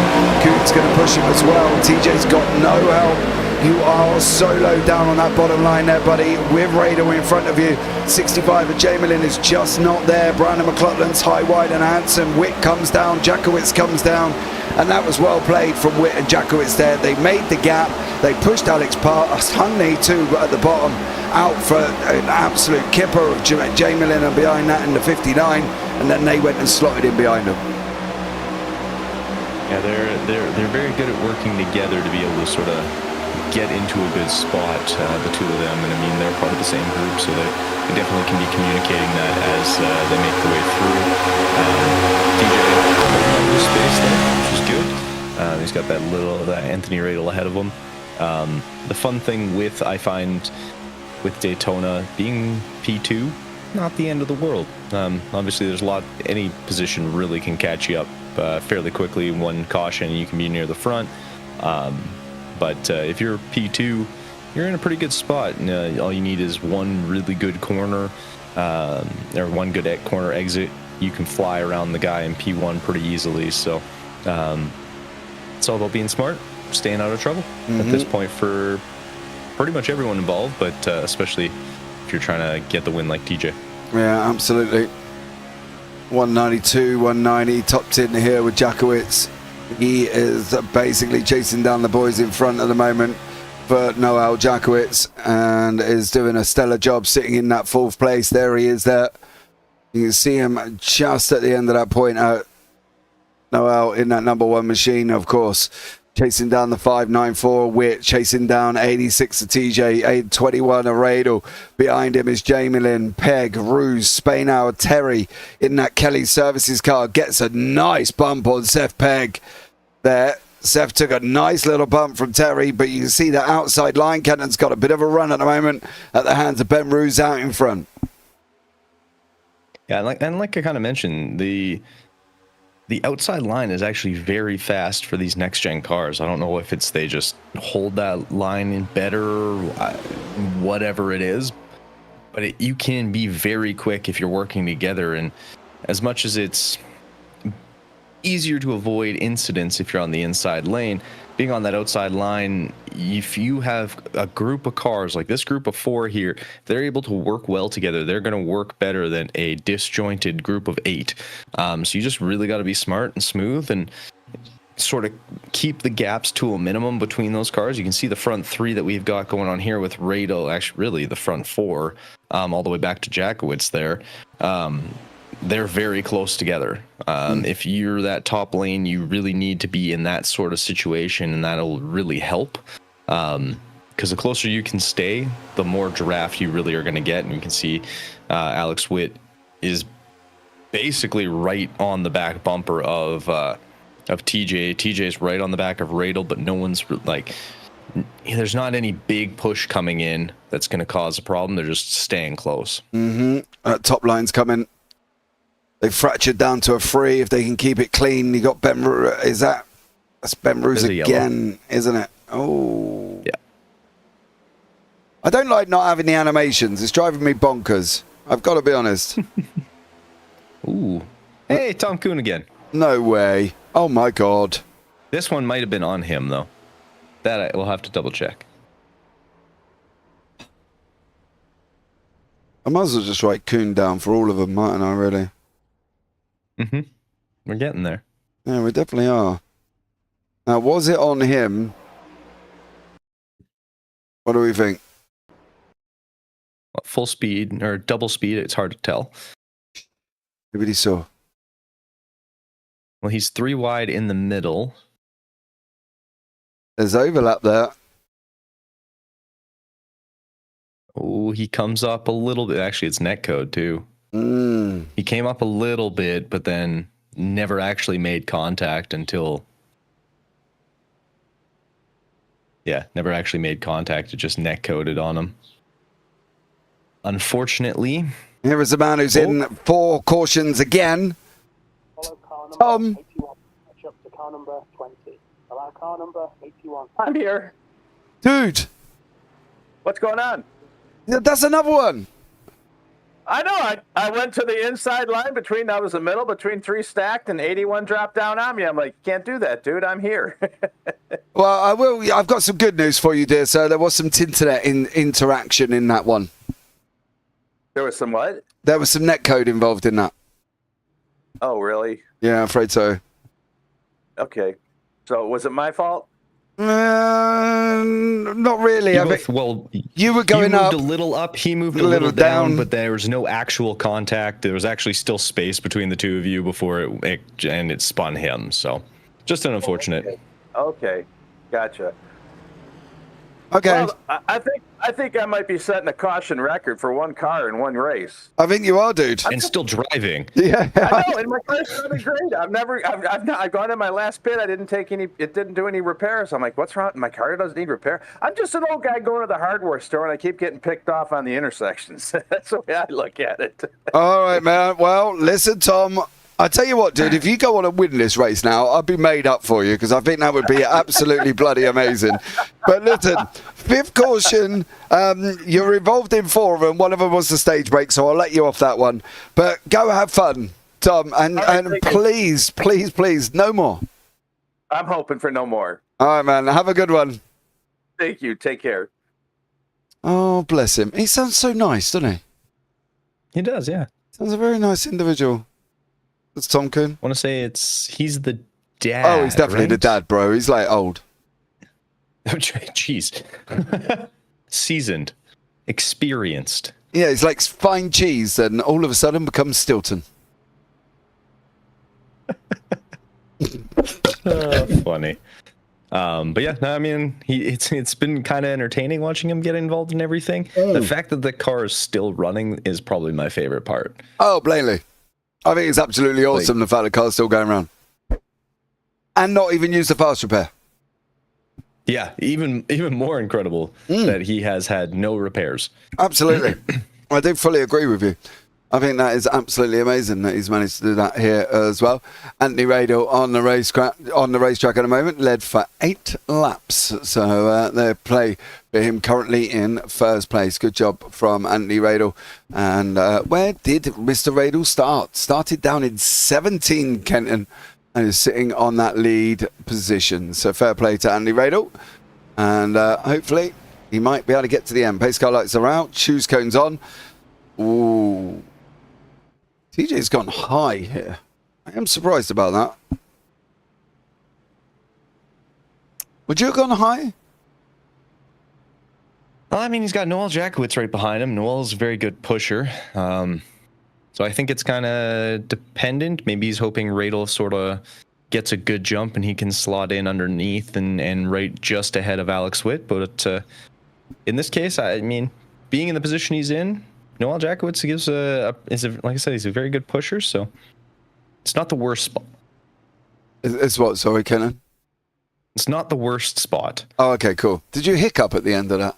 I did. I thought it came through enough, but... No, I did kind of pick out you. It's not the worst. Stop. Okay, cool. Yeah. So there we go. I figured something went on. It was either that or you just randomly cut out of me, but I'm pretty sure it was a bodily function there as well. Hope you're all having fun, ladies and gentlemen, and boys and girls, and people of all ages. Let us know if you are in YouTube chat. Make sure that you can hear us properly and coming through loud and clear. If we're not by now, well, we could be in deep duty. So there we go on that one. But at this moment in time, we are going to come towards the end of this run here. Who's going to be able to get this, and are we going to see some amazing ending to this one as we're all caution number 5 for 15 laps, 26 lead changes, lap 41 of 75. Pace car lights are out this time. Radel inside, TJ outside. They're not even on the same team here either. So this could be a very, very interesting scenario for these guys. Who's going to get where? Who's going to get what? Well, you're going to find out very, very shortly. Anthony Radel into that Geico restart zone. He's going now. TJ's gone at the same time. That was very, very close. Noel Jackowitz pushing TJ along there as well. But you see that front four jump so quickly that there's nobody in behind him to help him. Yeah, I think it looked like TJ was hoping to kind of slot in ahead of Alex, but Alex went at the right time and was able to kind of hold on to Radel, and there just wasn't quite enough space for him for TJ to slot down. So now he's got to make the effort from the top, and this is where it can get real interesting, because if that group behind you, like I said, Noel's a good pusher, so is Alex Witt. So if you get to the front of your TJ and drop down and kind of leave Noel, that can lead to problems later on, because they tend to not want to work with you if you're not willing to work with them. So you got to be careful now. Although them losing space and time that they are, and positions that they're currently losing, you might want to pin that throttle a little more. Yeah, I think that top line's having very difficulty keeping their cars straight there. There's a lot of movement coming in here. On board with Noel Jackowitz we go. I can't work out who's not doing what they should be. Spainow's getting another push from Noel there. Molinari's in there pushing Jamelin on the left-hand side. You can just about see that out up front. Here comes that top line. Oh, is that TJ not holding line, or is that Noel Jackowitz not holding line? I think that's TJ. It looked like Noel was holding the line and kind of right as they got into the corner sort of backed off, and I think TJ just wasn't prepared for it, and it caused him to get a little squirrely. It seems like they're sort of working well. Ooh, Alex took a look to go to the upper line there, but wasn't quite able to do it in time. Yeah, there's Andrew Jamelin on the outside there. There's TJ in front of us, getting a little bit of a run here. Alex is going to bump Radel just about now. TJ's going to get the extra bump into the corner. There we go. That should put that top line above them, I would have thought, if they can hold it into the corner. It's going to be a flat 2x2 here as well. Big old wiggles from both lines. Look at the bottom. The bottom's even worse than the top at the moment. Yeah, I was more looking at the the sort of accordion effect that was going on in that top line is Seth Pegg sort of took a bump from Brusso, that Brusso kind of backed off, and he took a bump, and then the car behind him took a bump, and it just seemed like a very weird accordion that kind of happened. As now we just see that on the bottom line as Jim Lynn drops down and bumps everyone behind him, and they all kind of just fell off there. So that huge gap's opening up there, and that's why you can see TJ and Noel Jackowitz sort of just going and creating, or kind of passing, gaining some space up on them, just because there was that huge gap that sort of opened up there. Yeah, nobody's really straight. It's definitely not a NASCAR Cup race at Daytona by any short thought of the imagination. You can see the weave in there. Pegg needs to keep that under control. Brusso needs to keep his nose clean as well. He's getting a little bit of movement on. That picture doesn't. I like the onboard shot, but we can't really see. Watch from here. Let's see them come off the corner. And watch them get their wiggles on. Oh, Armand. Oh, blimey, Kenton. He got a big old wiggle on. Look at that, look. Having raced Daytona in these cars, it hurts my soul watching all this, the wiggling going on. It's baskets being made left, right, and center here with all the weaving. It seems a bit nuts that they are so much across the racetrack. Like, not, they're in double line. I know what I mean, but they're in double line. But it's a very, very weavy line. We'll have a look from the chopper. You can see just the amount of movement. Terry W's up the racetrack. Brusso's up the racetrack. Molinari's moving. Jackowitz is high, wide, and handsome. They've just bumped coming out of 4. That's going to put Jackowitz, who's trying to stay with TJ, but TJ's not holding a line. Terry now comes up and says, all right, I'll give you a hand, but I don't know if that's a good thing or a bad thing. It's looking like a bad thing to start. They need to stay straight, control the wheel. If it means hiring up your force feedback to get some form of movement on it, please do that already, because they're just not getting that straight edge, which is, I've got to be honest, really quite blinking scary. There he goes. He's coming up. Oh, yep. That in the boy. Terry down. Cody Kernoff. Jackowitz is round as well. Man, I don't want to say we saw that coming, but boy, oh boy, did we see that coming. Yeah, that was coming about 4 laps. Not really the best way to do that, but I think, yeah, it gets a little bit of a spin from TJ on Terry there, and unfortunately that causes a couple of problems. It looks like, yep, about 5, 6. Oh, Brusso, stars. Bang! Jackowitz, bang! Somehow Seth Pegg makes it through that one clean. I don't know how. Man. Well, we're going to have a look on board with Pegg. Am I losing people here? I must be. How did he make his way through this? Watch the movement. Oh, it was a corner bump as well. Watch Brusso go Jackowitz there. Jackowitz hits Trogdon. Brusso. Oh!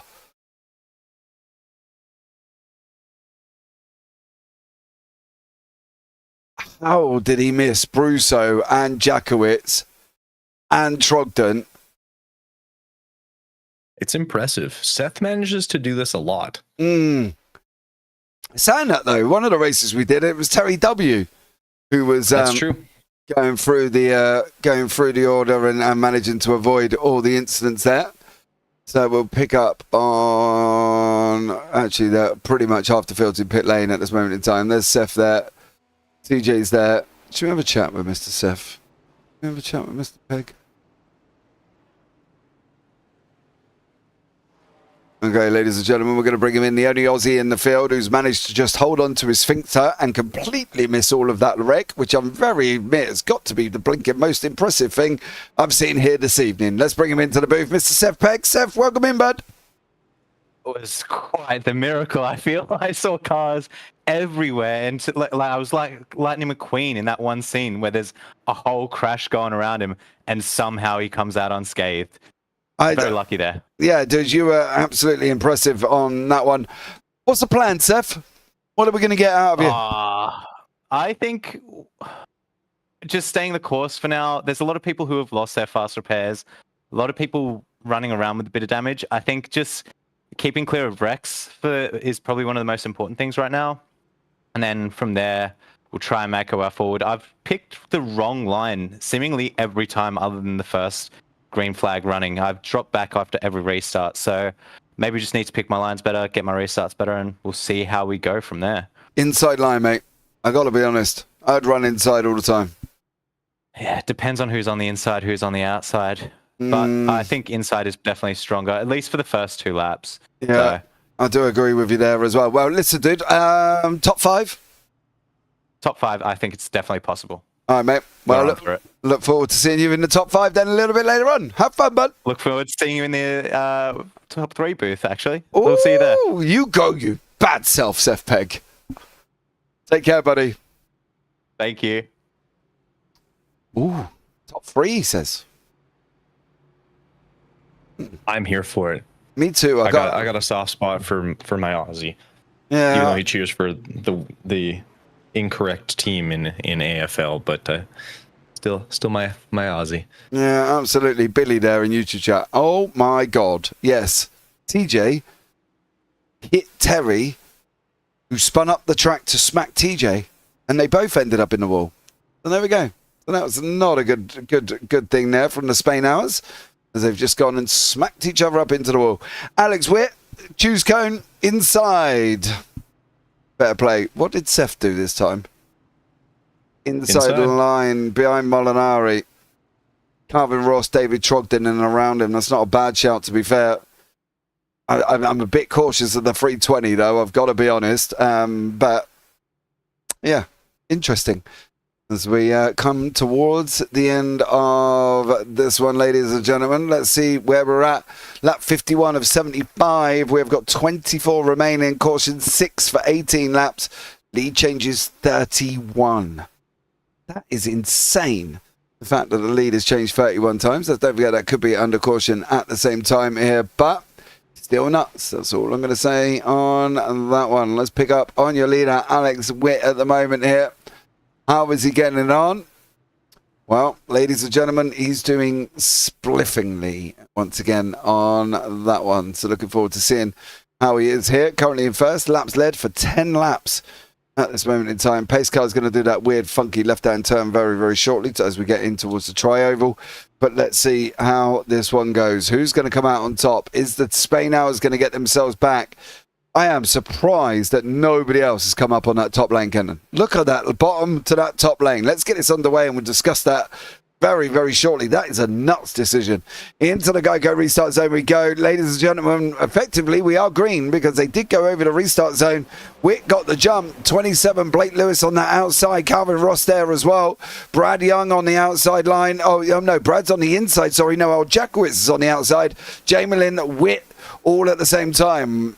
That single line didn't make sense to me on the bottom. No, I'm very curious as to why everyone went on the bottom line. Like I said, the top line is actually really strong in these cars, and you can see like that top line just went. Like they have, like everyone just went flying by, and the bottom lane did not look good at all. So I would have gone with the top line myself, but that's just me. Mate, I would have seen it as 3 positions. Mm-hmm. I would have seen it literally as like, 3 positions. Like 4 cars there. That was it. Yeah. If you were behind, like why wouldn't you at least take the jump up? Yeah, absolutely. That blinking's not going to help there. That car is right in front of TJ. That's Ben Roos again. TJ, don't get close. Don't get close. He's there. Oh, man.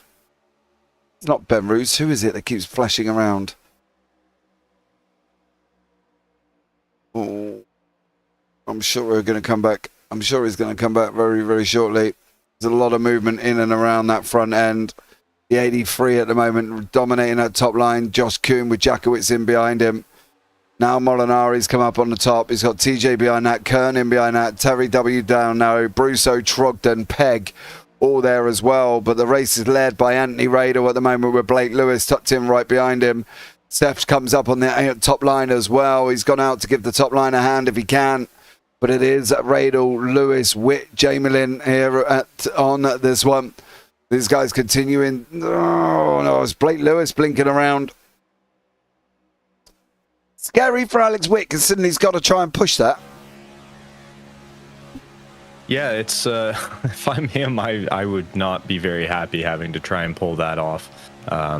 Definitely not the easiest thing to try and push a car that keeps disappearing on you. Yeah, definitely not. Definitely not there for Alex Witt in that 594 machine. Now he's gone high as well. Did he go straight up in front of Young? He did.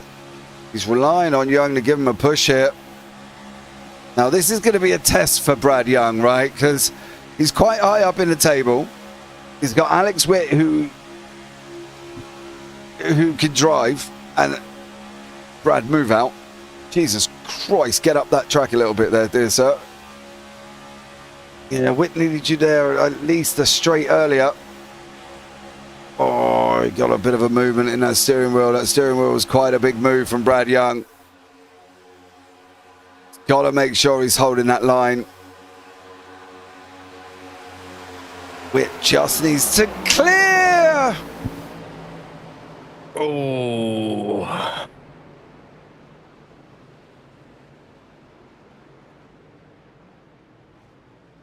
Oh, that was less than ideal. Not optimal.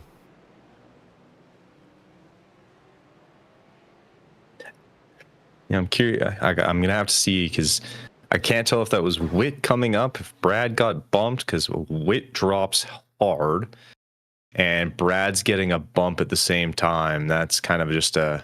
I got two there for Brad as well. Watch leading up to it. Brad gets high and wide off the corner, and then behind that, 77 follows him up here. I don't know if Brad got a bit of a run that he thought he was going to clear him. So he's... When does that bump come? Oh, he's already high. He goes high, and I think he takes the 77 hits a wall and kind of spins Brad a little bit. And Brad gets a little loose and unfortunately clips and kind of spins to the left just a bit and clips Alex there. Terry W, look at I that. think Brad was kind of just unfortunately stuck and didn't really have any way of avoiding anything there. I agree. Unfortunately for Brad Young there as well. Right, ladies and gentlemen, it's going to give us a couple of minutes again to hear from our sponsor this evening, AdMove.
just needs to stay smart, not try and do too much. The biggest thing I always notice with these sort of long tracks and plate racing is people try and force too much, like blocking and doing too many moves to try and keep their lead. Just stay calm, stay in your lane. Don't try and do too much. Don't try and create any, or cause too many issues, or basically just let the race sort of happen. There's still laps to go. Like if it's lap 74, sure, then start worrying about it. But on lap 20, or with what is it, 17 laps to go, you've got lots of time. There's probably, knowing our luck, another caution coming. So just kind of be smart, stay out of trouble, don't try and do too much, and just drive your race. Make people have to react to you. Don't try and react to them. Well, there you go, ladies and gentlemen. Some sound advice from our very own Mr. Sportak. So there we go. Can't hear you. Why? Oh, I can now. Oh. So can That's you good. or can't you? I'm so confused. Can you hear us or can't you hear us? Please let us know on that one. We are moving on the little dial. And it does say you can hear us, but yeah, please let us know. Can you or can't you? Yes, you can. Okay, Billy. Thanks so much. Not quite sure what went on there, to be honest for you. Considering. Here we go. Right. Hold on to your hats, please, because we are coming towards the end of this race. Who is going to come out on top? Who's going to take the victory? Who's going to win this mighty Florida 75 at Daytona? Who's your money on, Kenton? I'm going to go off board here. Brad Young. Brad's going to get a win. Okay. Yeah. Brad Young. I know who you are wanting to win. He is currently holding the top lane. No, but, listen, right? You and I both know that, I'm a little bit of a TJ fanboy. So yeah, TJ, I think, of course. What I would like to see, though, is the likes, as you said, Brad Young, Calvin Ross, Andrew Jamelin, all of these people that we haven't seen for a while. Molinari's another one. Ben Ruse is there as well.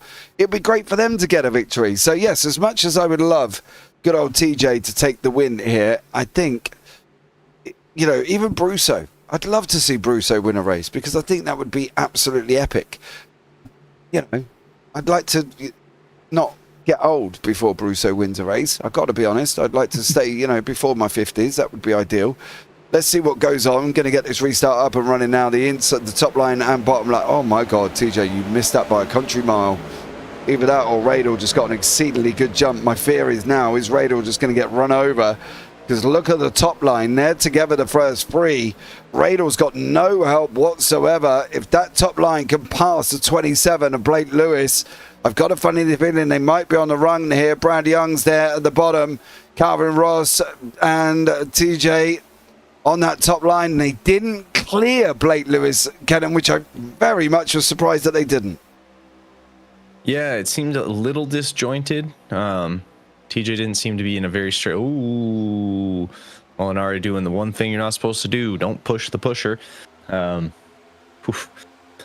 Thankfully, it didn't cause any problems, but yeah, you don't want to do that too much. You can run the risk of spinning the car ahead of the car you hit. But Anthony Radel has a weirdly large gap behind him to Blake Lewis, and I'm not sure if Blake is just kind of lifting a lot more through the corners. But if you're Radel, it's funny enough, as odd as it's going to sound, that's sort of what you want. If you have that sort of a gap behind you, you can actually get more of sort of a push from the car behind without even making contact. There's sort of an air pressure bubble that gets created that if the car behind doesn't have quite enough speed or power to sort of work their way through, it can cause them to just basically push you without actually getting close enough to go by you or in any capacity or really carry that speed past you. So it kind of leaves them stuck behind. So if you're Anthony Radel, it's actually not terrible for that to be happening right now. It isn't. Oh, that is terrible. One of them's got to keep it straight. Brad's going to get a whack. Yep. Yep. How that didn't cause a caution. Well, it did now, just for you.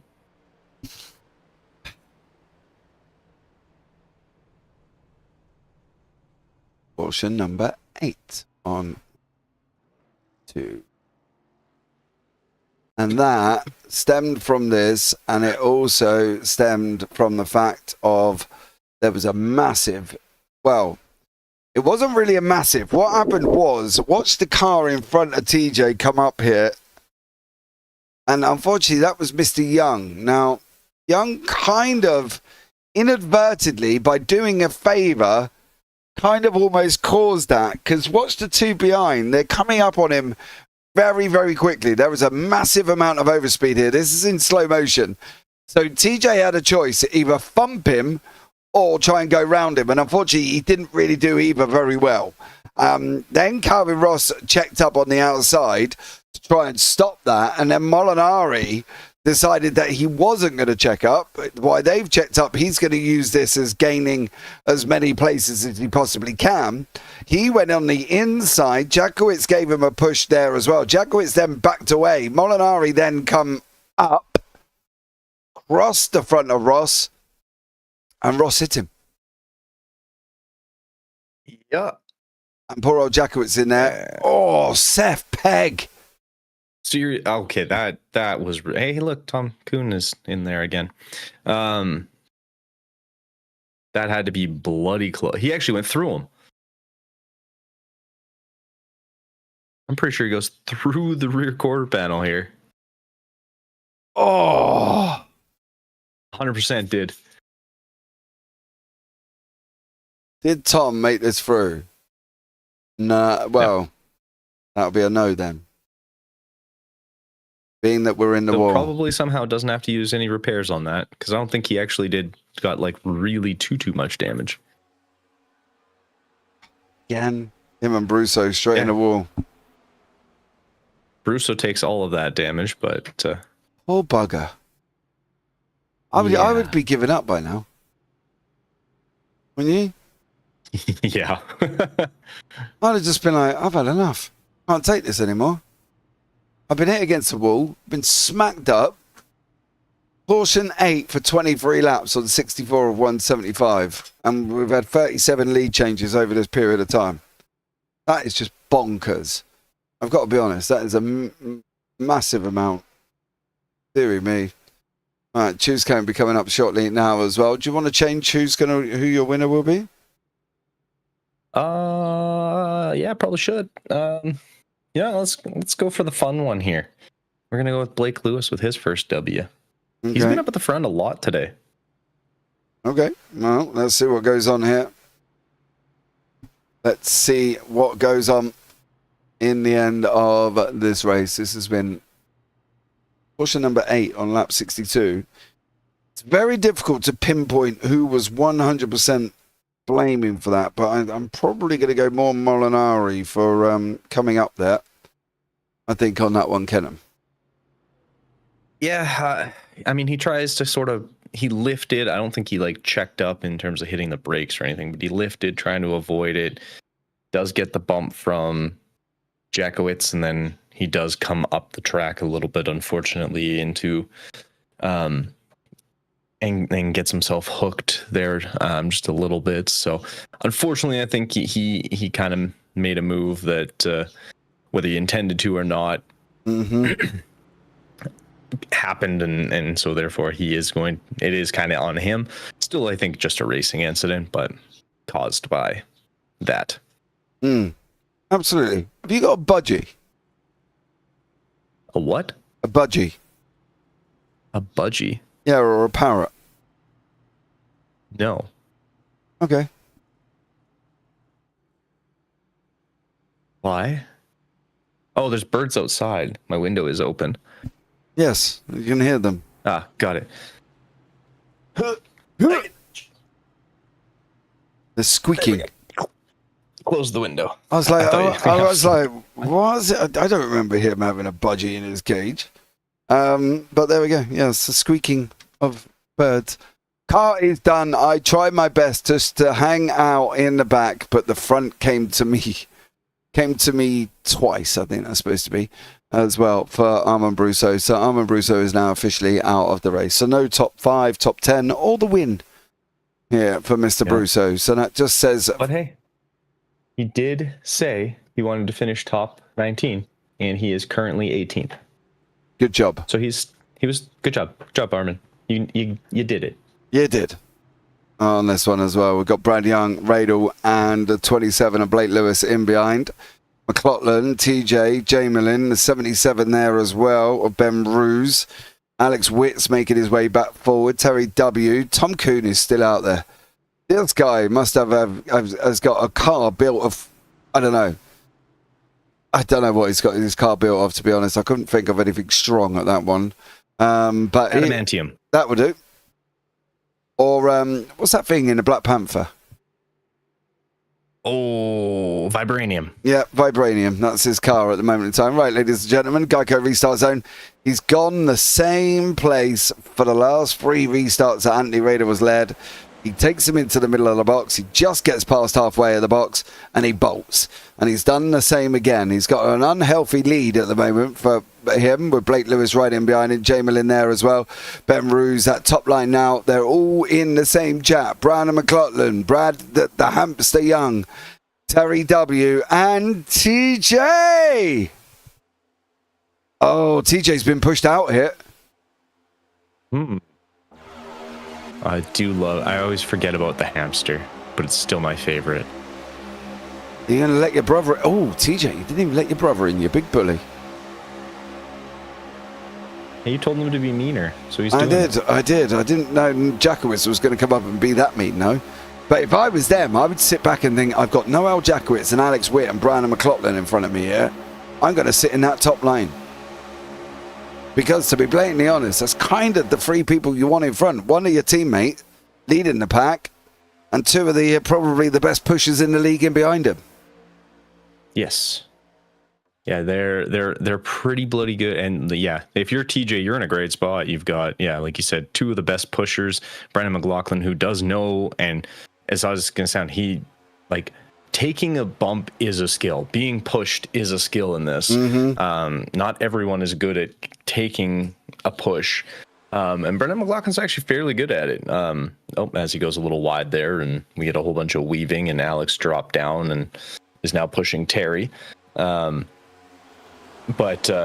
and Jackowitz also dropped down. Inside lane got a little spicy for a minute. Oh! Ow! Oh, TJ. Hey! Tom Kuhn avoided it. Yeah, but how did Alex Witt end up there? Terry and him connected. Who is responsible for the connection?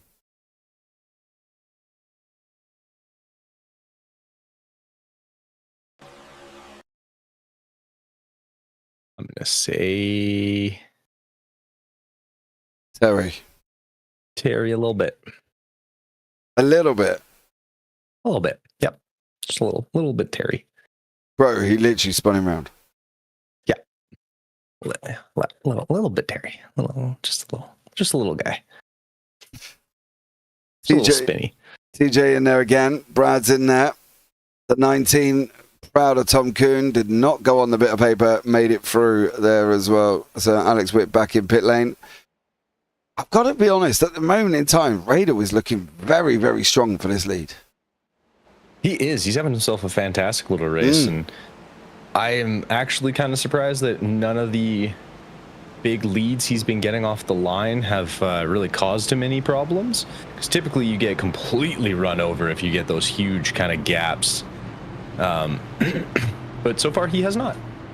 He's led for 33 of these laps at the moment. 33, I believe we're on 69 now, as we have just gone over the line. 33 of 69, so he's probably led the most laps out of everybody Andy Radel, and if anybody's kind of deserving it here, I would kind of say him. You know, it's been dramatics for others. It's hard to kind of bet against him on this with how he's been racing. He's stayed out of trouble, and now we do talk about it being in first makes life easier to first staying out of trouble, because obviously hard to be involved in a crash when you're at the front of the whole thing. So smart tactics there, but I will say Blake Lewis has quietly been right behind him this very massive amount of this race. I think you are right. I don't know. I'm leaning towards Raider at the moment, but you never know. Especially at Daytona with only 5 laps to go. This is going to be almost a green-white checker here. They can't get this back to green shortly.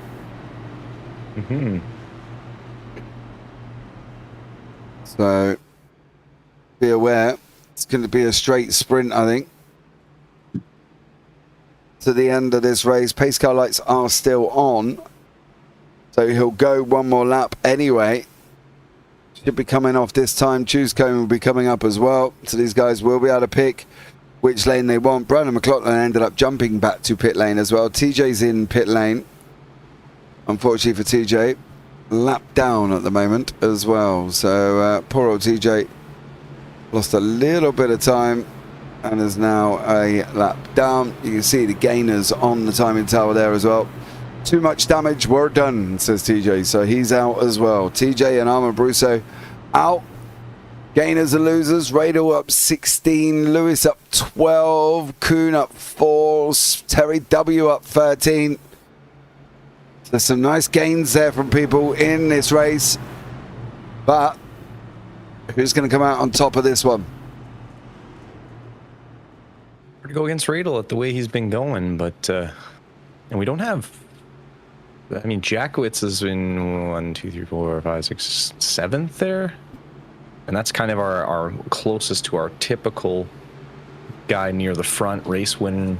Typical race winners and stuff like that. So this is going to be very exciting to see how this ends up playing out, because it's a good chance of not necessarily a new race winner, but oh, well, I lied. Jackwitz is now like P2. That's because everybody went on that inside again. I was just saying, no one took the top line. That's literally like 3 positions. It's nuts. I don't know why they're not doing it. Why would you not take something that's free? You know, there's still an opportunity on the top line. We've already said that top line does work well once it gets going, but why they leave that top line completely empty and just run around the bottom, I don't get it, to be honest with you. It's like a 3 positions. And like, I understand if you're Blake Lewis, Anthony Radel sticking to that bottom lane, but once you start getting a little further back, why not take the extra like 3-4 spots? Lap 71 of 75, so we're going to have practically only 3 laps left on the clock here. Question is going to be, who's going to finish off these 3 laps without any drama? Who's going to be in drama? And there's always a drama somewhere. It's going to be a bit like an episode of Friends here coming across this line. Top line works if it's not too wiggly. Well, yes, we have seen that, TJ, and we've seen it a lot. And there was a moment where your brother pulled out and you were coming at him at a rapid rates of knots. You didn't really know whether to go round him or bump him, and you didn't really do either very well. And that caused a caution as well at that point. But you've got to, there's been a lot of movement across all the lines here as well. It's not just top, it's bottom as well. And you'll be able to see that very, very shortly. The wiggling is quite high. Into the Geico restart zone we go. Radel gets a jump again here for the final run of this one. Stage 2, 4 to go, 72 of 75. That is included the one they're on, of course, 72, 73, 74, 75, includes your 4 laps. So there we go, just to let you know the timing tower can count. It's not gone a little bit Pete Tong, but we've got Radel Jackowitz, Blake Lewis, Cody Kern, Andrew Jamelin, Ben Ruse, Josh Kuhn, Seth Pegg, Brett Young. And another caution. Tom, for God's sake. Alvin Ross again.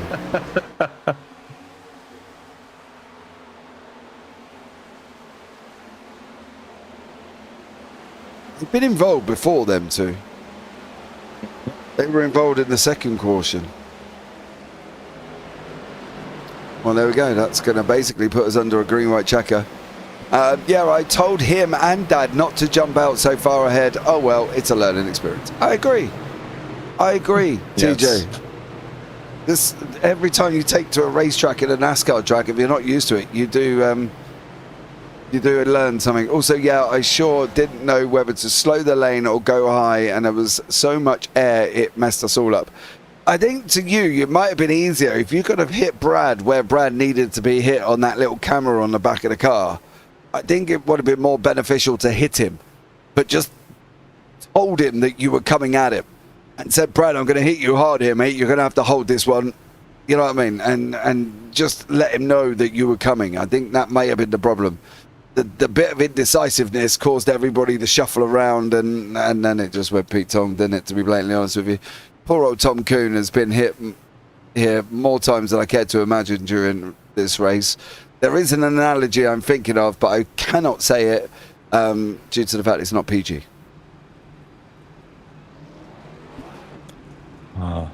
James and his non-PG comments. You've got to be sensible. Exactly. See, now for this restart, I'm very curious if Blake Lewis decides to go to the top line, or if Noel goes top line.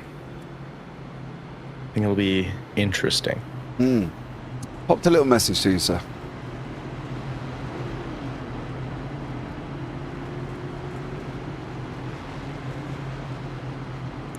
Yeah, you probably can't share that one on broadcast. So, yeah, you do. Wow. Okay. Yeah. So Blake Lewis, if I'm him, I kind of want to go the opposite of where Noel goes. I agree. Because if you're Blake Lewis, and Noel goes high, you want to stay low and really try and stick on Anthony Radel. If he goes low, you're hoping Anthony Radel can create that gap. You can at least slot in behind him, because you know that top lane isn't getting a ton of support. It's been very, very lackluster in terms of how many people have been going into that top lane. Absolutely. So there we go. Right, let's keep an eye out and see what goes on here. It's going to be a green-white checker. Can we get there? That's going to be the question. And are we going to be able to finish off this race? So, ladies and gentlemen, hold on to your hats. We will find out very, very shortly. Pace car lights are on still. This is a long, long pace car run. I'm going to go off over the line as they start choose coning, of course. But at the moment, pace car lights are still on. So hold on to your hats a little bit more. If you've got any drink left, drink it. If you haven't, go and get one. Because we could end up with a couple of more green-white checkers. But let's see how we get on here as well on this one. Still got Radel, still got Jackowitz, still got Lewis, Kern, Jamelin, Ruse, Kuhn, Pegg, Youngs. Can Young and Terry come and take this, do you reckon?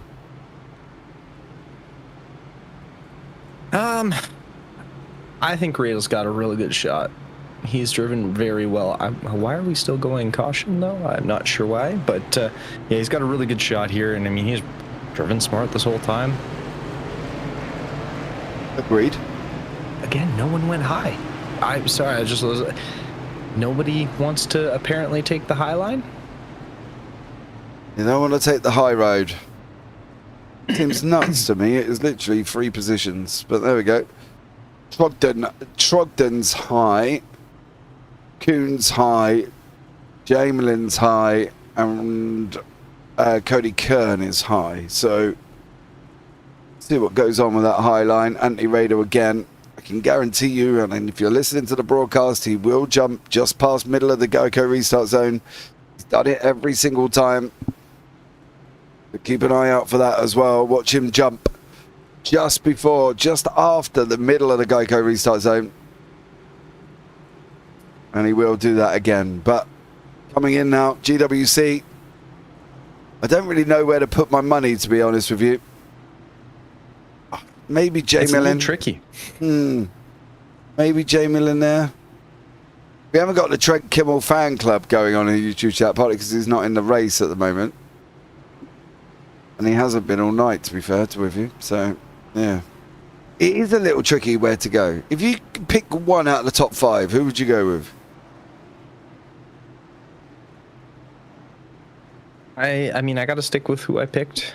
Blake Lewis. I still think he's got a shot. A little trickier now that he's holding on to 5th, 6th area instead of 3rd. But other than that, I mean, Radle's driven just a phenomenal race. He's just, like I said, stayed out of trouble, stayed at the front, and kept driving fast. Now, here we go, ladies and gentlemen. Green, white, checker. Watch that 21 machine into the restart zone. Watch just as he hits the second O. There we go. Off he goes again. Every single restart, he does that as well. He hits the second O and get the Geico, and he's bolted already. But that top line's getting their act together a little bit sooner this time. Trogdon, however, completely missed that. It's the 3 on the outside line. Kern, Jamelin, and Kuhn. How far are they going to push? Oh, keep it straight, gents. Keep it straight. You could get this all the way to the line here. Now, who's going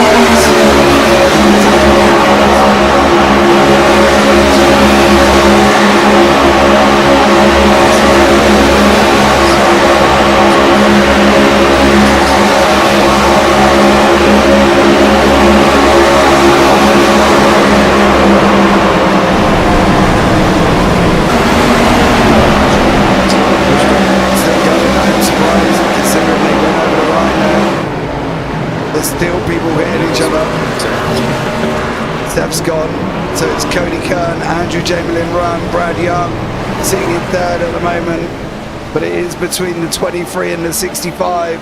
There's a lot of people involved in that. We'll have to have a look back at that at the end here, but it is going to be 23, 65, Kern or Jamelin. Young, I think, is going to be too far back at the moment. I don't think he's going to get there. Jamelin's pulled out early. What a run he's getting off of turn 3 into 4 there. Oh, Cody Kern's trying to side him in. Dead heat. Oh, it's going to be Kern, it's going to be Jamelin, it's going to be... Just gets it. Jamelin got it. Jamelin got it. Oh. Oh, mate, pick this one out. Oh. That is so hard. I don't even know if I could stop this quick enough. I don't even think I'm close enough. I don't even think I'm going to try something fancy here, guys, so bear with me for 2 seconds.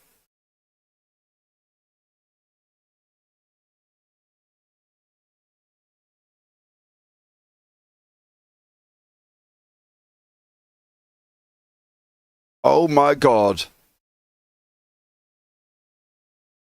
Jamelin did get it by that much. Wow.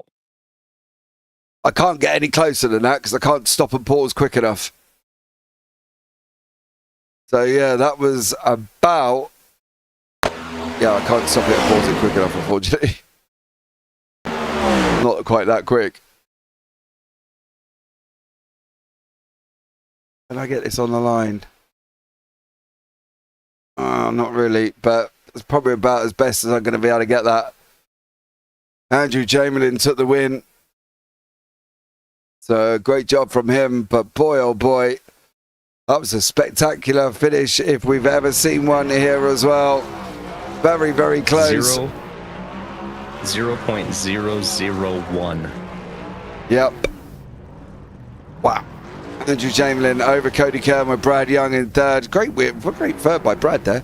Tom Kuhn, Calvin Ross, Daniel Molinari and Ben Ruse, Seth Pegg, Blake Lewis, Noel Jackowitz, Anthony Radel, Josh Kuhn, Terry Spainer, David Trogdon, Alex Witt, TJ, Brandon McLaughlin and Armand Brusso finishing off. Then behind that is James Bolgalet, who was out quite early on here once more. I'm going to bring both of these individuals into the booth here because for one of them to lose and one of them to win by 0.0001 of a second, Andrew Jamelin, congratulations first off for taking the victory. Thank you so much. That's first of all, I just want to say sorry to Cody. That's the way I adored him. That's just not how I wanted to do it. I hate how I did it, and I feel bad. But other than that, yeah, I'm glad I could pull it off. Get this this all black matte black Ford Mustang victory lane under the lights at Daytona. Yeah, absolutely. Cody, unlucky fella, so close. Hey, it was a good finish. Happy to, make it to the end. Had quite a few wrecks that I got involved in and had to fix some damage. So really just happy to make it to the end. Yeah, it definitely was there. And boys, I don't know about you, but I don't think we're going to see a closer finish than that all season. Andrew, what do you think?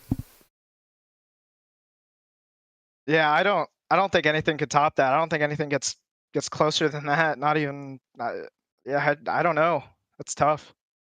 Cody, was there a slight moment in your head when you think you're going in the wall? Yeah. The second time he doored me coming to the checkered, it was little shaky there. Oh, is that you saying you backed out of putting him in the wall? No, it just scrub some speed off. Nothing big. It was for the win. We just got a little bit closer, I think, than he intended. Did you both think it was Christmas though, when everybody just went out behind you and it just left you two like a clear run there? I'm glad that he waited as long as he did to make the run, because I was concerned that we started fighting and it brought those couple cars behind us.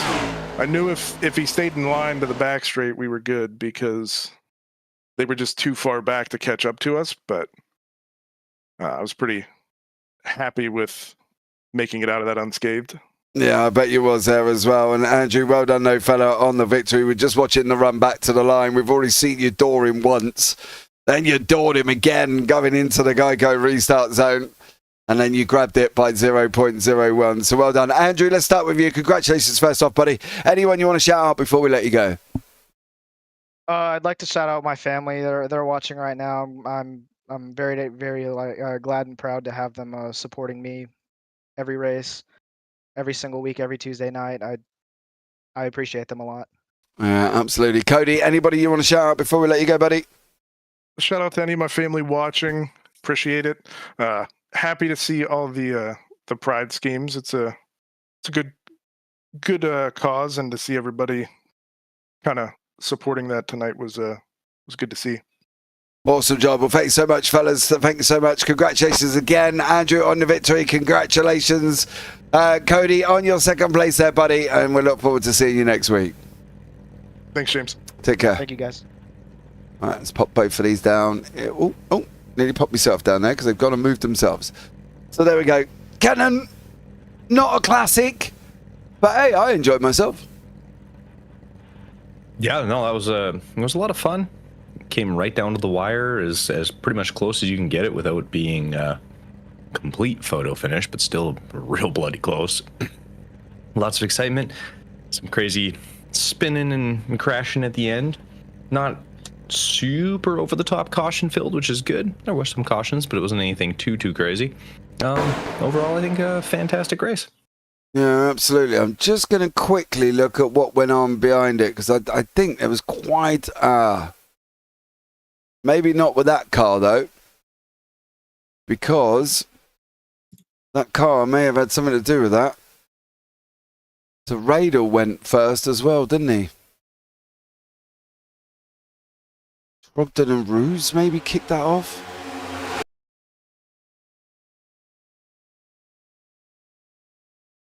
Oh my God, I've lost the chopper cam.